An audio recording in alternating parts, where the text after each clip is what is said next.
Get ready. 10 seconds. 5 seconds.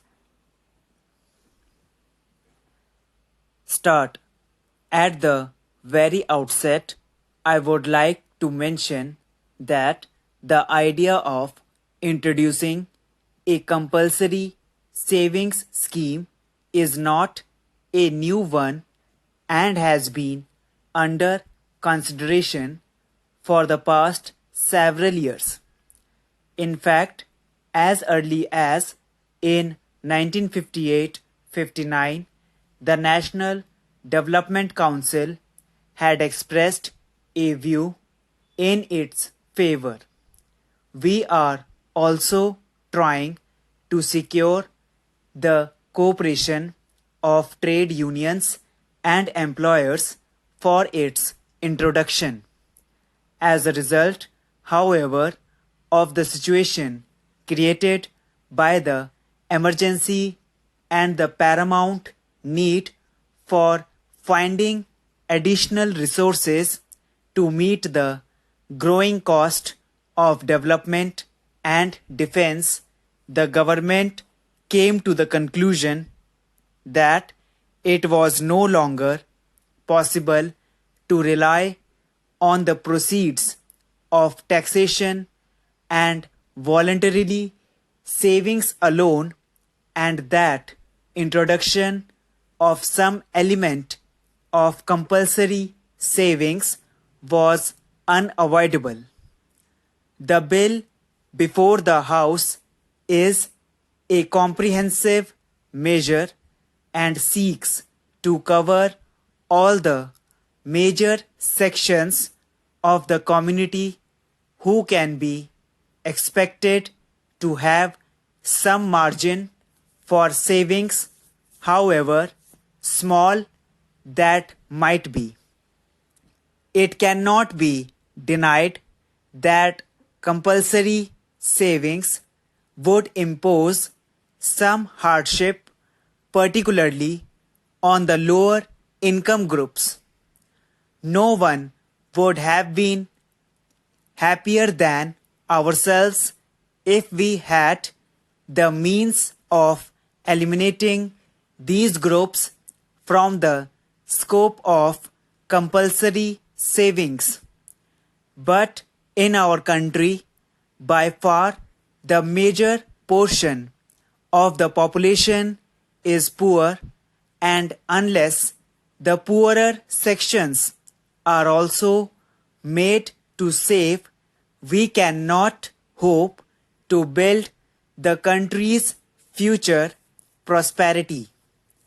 The opinion of the Attorney General on the constitutional validity of the bill has already been laid on the table of this House.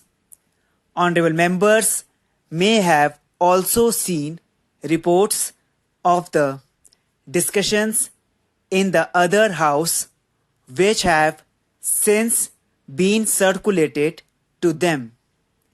I have nothing much to add to these issues except to confirm that, in our view, Parliament is fully competent to legislate on a measure of this type, and that the restrictions which this bill seeks to impose are reasonable restrictions and are in the interests of the general public within the meaning of Article 19 of the Constitution.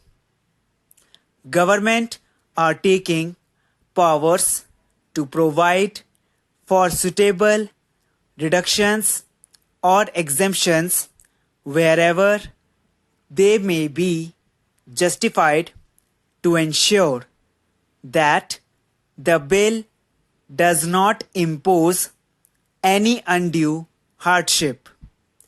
The schemes to be drawn up will be laid before Parliament and honorable members would have full opportunity to suggest whatever modifications that they consider necessary.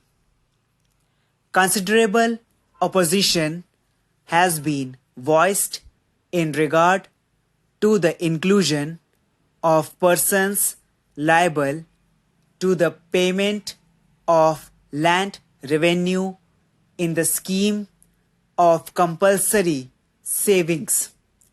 It has also been suggested that if it is not possible to exclude this category altogether, a higher exemption limit may be fixed for them.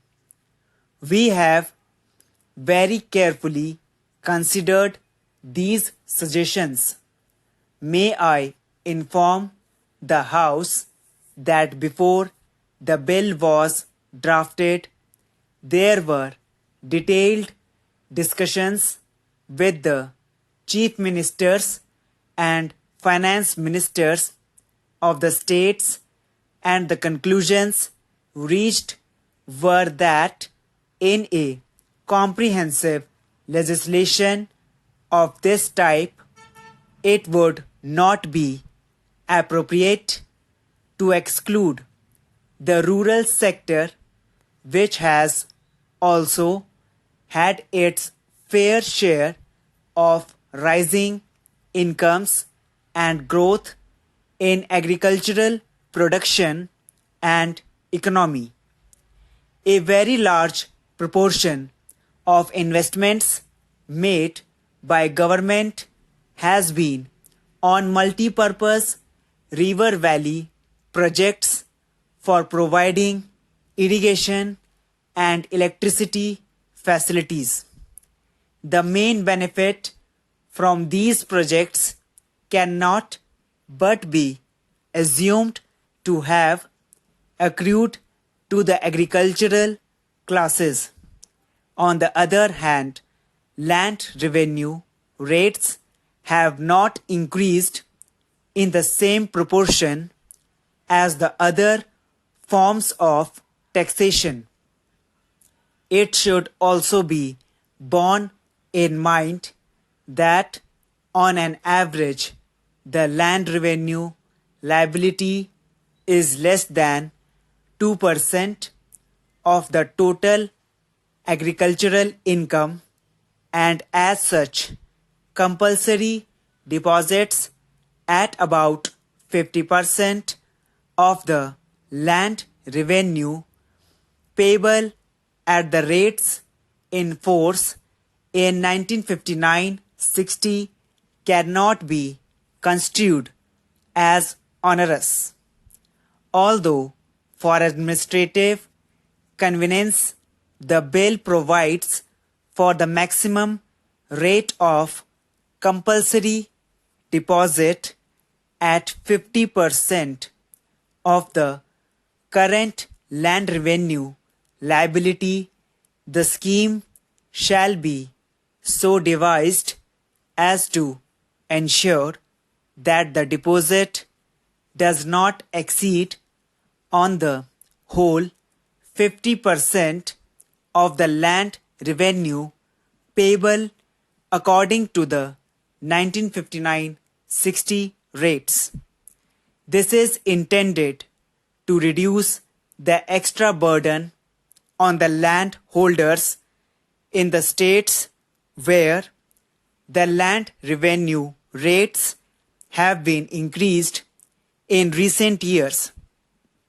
Nevertheless, with a view to removing the hardship on small landholders, we have agreed to exempt those small landholders whose land revenue liability is less than rupees 50 per annum by making necessary provision in the scheme to be drawn up.